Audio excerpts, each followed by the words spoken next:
Rob and I reunited a couple of days ago in Atlanta, and since then we went to visit a friend in Alabama, right on the border of Georgia, and we kind of spent a couple nights there. What's up, Flammy? I don't know if you're watching this. So we just said our goodbyes, and now Rob and I are gonna make our way to Helen, Georgia. We'll see you there.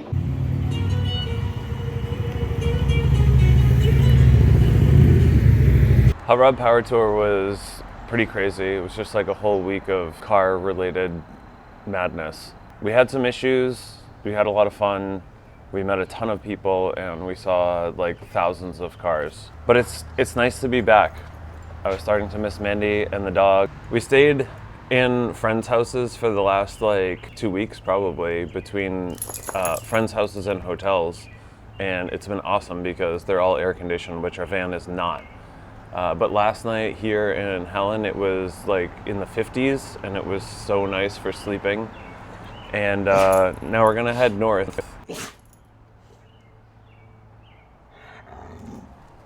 When we left Helen, Georgia, we drove up through the Blue Ridge Parkway. We stopped and visited a friend in North Carolina before making our way to meet up with some family at Virginia Beach. We spent a few days at Virginia Beach. We hung out by the ocean. We walked along the boardwalk.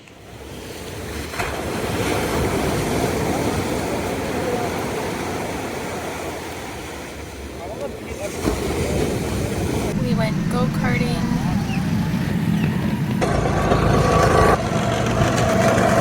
Who's gonna win? It's the race of the twins.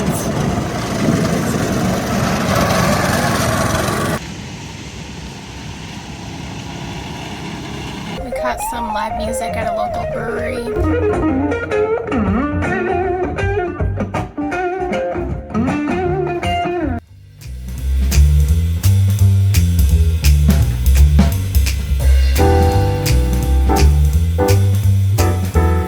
We even saw some dolphins and got some chicharron. And all around it was a good time.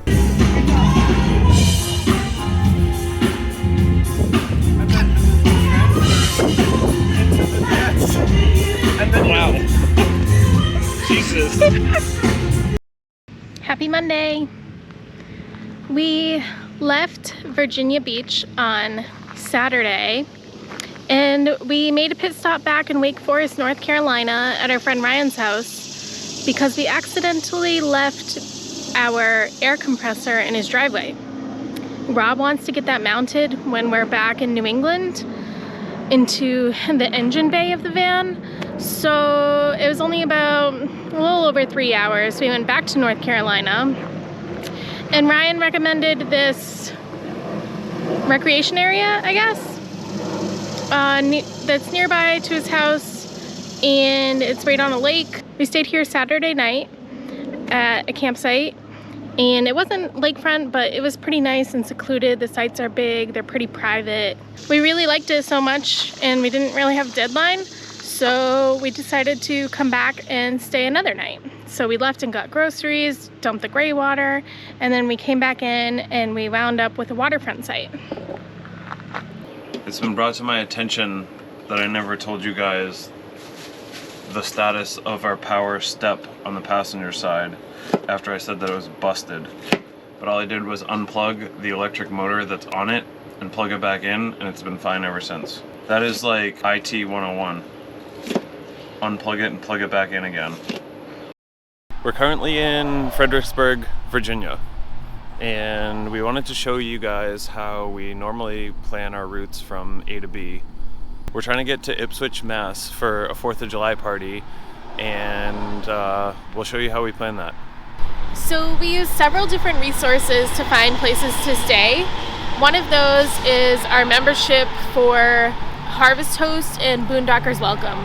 Last night we stayed at this Harvest Host. It's a country store. Sometimes they're breweries and wineries, museums, and it's just recommended that you make a purchase from your host in order to support them.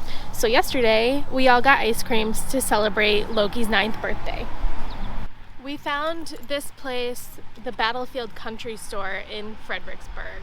And now we're trying to plan our route from here to Massachusetts using other resources. Did you like your ice cream that you had yesterday? My ice cream was delicious. I got peanut butter on a cone. I got a coffee shake and it was actually really good. And I don't really even like ice cream. Loki got vanilla. I think he might have liked his the best. Here's him gobbling it up. Happy birthday, Iggy.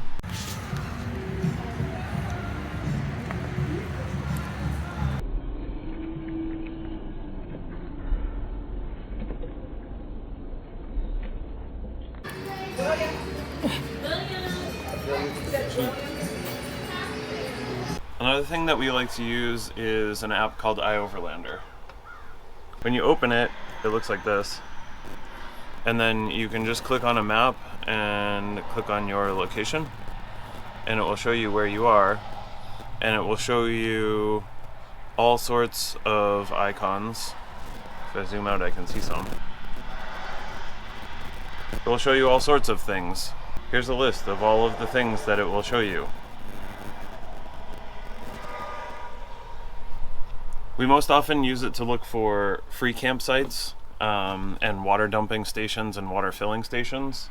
There's also things like Wi-Fi hotspots and RV repair stations. It varies a lot based on your region. For example, like in the Midwest, a lot of the free camping spots that we found on there and stayed at were land owned by or managed by the Bureau of Land Management. That's just free for anybody to use. But now we're back near the East Coast, and a lot of the free places to stay are just free street parking or businesses like Cracker Barrel or Walmart or Home Depot that allow people to park in their parking lots overnight. So the classic way to map any route is with a paper atlas. We also use MapQuest and print out the directions. Just kidding. We don't have a printer, otherwise we would. But I use Google Maps.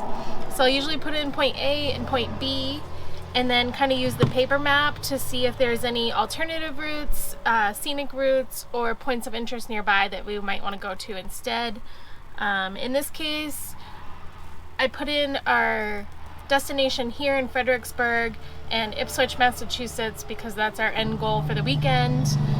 And now I'm kind of like trying to avoid cities and maybe look for places where we can have a campsite rather than just staying at Cracker Barrel. On the map, there's a ton of state forests in Pennsylvania. And so when I Googled those, you can stay there for free. You just have to get a permit. Like there's a whole bunch here. Wow, there's some so up here. many. Some over here. It just depends on where you're going. So some of them would lead us out of the way away from our route. So we just kind of look for something that's nearby, something that has things to do that would be dog friendly, and will still get us to where we want to go in the end. So having the paper atlas is nice because I can find parks or recreational areas that have things to do nearby. We always have to find something that's dog friendly, so a museum isn't really an option for us, but we look for hiking trails, walking trails, and depending on the weather, if it's a really hot day, we might want like rivers or lakes, something to cool off in. So Mandy just mentioned the weather. That's definitely a large consideration about like where we go and what we're gonna do.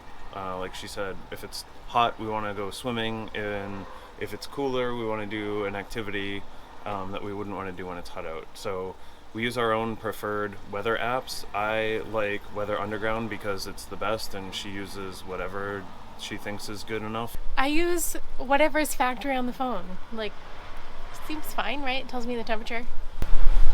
Whatever. That gives us a rough idea of what we should expect when we get to where we're going, and then once we get there, we kind of like feel it out, and we definitely pay attention to like the sky and the clouds and see if things are moving in. You know, sometimes a storm can blow in quickly when you're in an unfamiliar area. Like yesterday, in the rain. Like yesterday, although we did know because Weather Underground told us that there was going to be a storm coming through.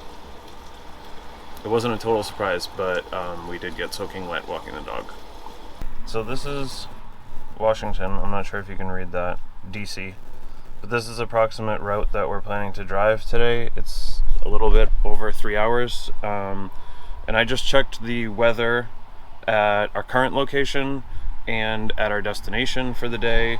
and it's going to be about 80 degrees during the day as a high, and it gets down to about 60 degrees at night at both locations, and it's sunny all day at Sounds both like perfect weather.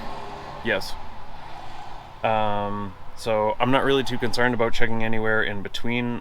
It's pretty much the same region of the country. We're not going super far, and I'm expecting it to be pretty clear all day.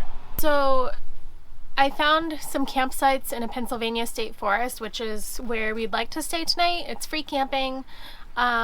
It's not exactly clear to me if we need a permit, but I think based on what I read online, we do need a permit because we're sleeping in a vehicle. So I just called the state forest. They have weird hours. So we're just going to start driving in that direction. There are some plan B options in the area. If that doesn't work out, we can't get in touch with them. We have other places we can stay nearby. We can at least check out the forest during the day. So the nice thing about Mercedes, or this van in general, is it has the Mercedes Connect software. So we have an app on our phones, and we can send the address from our phone to the van navigation system. Usually whoever is not driving will find the next destination point and beam it up to the dash for the driver to hands-free navigate. Like this.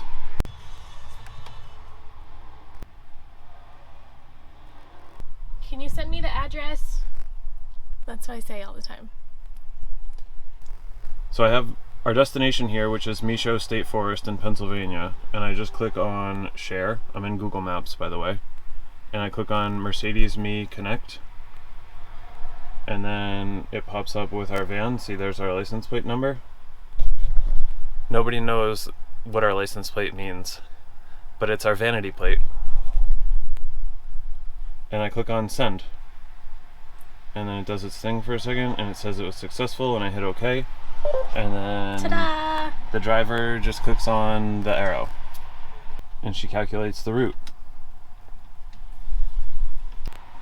It says it's 111 miles, and that's when we're gonna get there if we leave right now. So the bet is, do you think she's taking us through Washington, D.C., or do you think she's taking us the scenic route? I bet we go through DC. Me too. Let's find out. Yup. Straight through. Google says this route. So almost Culpeper. So we can add a waypoint to help us navigate away from the city, which should be fine if you want to go through the city, but I don't really like chancing the traffic situation there. So we just added a waypoint here to make sure that we stay away from DC. So now we're going way out here, and north is this way, by the way, and that's why this map looks a little weird, but that's the route that we're going to take. Let's go. Let's go.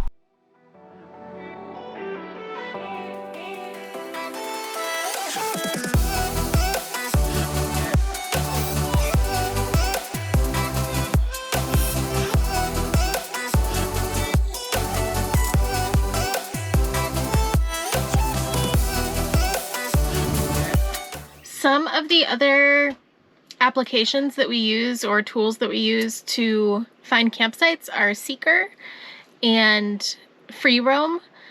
They're very similar to iOverlander since it's user-reported data.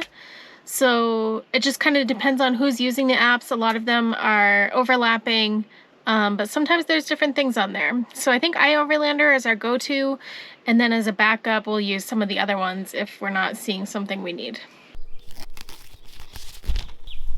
So once we get to a place, like this place, we just arrived here to Michaud State Forest. It's just northwest of Gettysburg in Pennsylvania.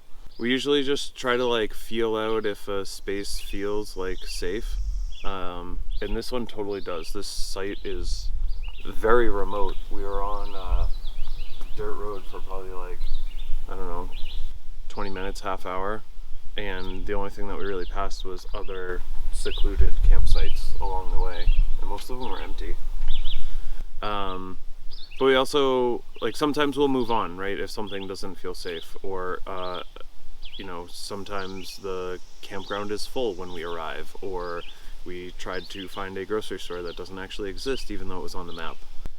So usually we try to pick destinations that are nearby to at least a few plan B options. So if this site was not available, for example, we could go just down this road and there were several other campsites that we could have chosen. I'm collecting sticks for a fire, but hopefully that helped somebody out that maybe struggles to plan a route while they're living in a van. I don't know. But if you like this video, then like this video and subscribe if you're new, and come back for another one. Okay, bye.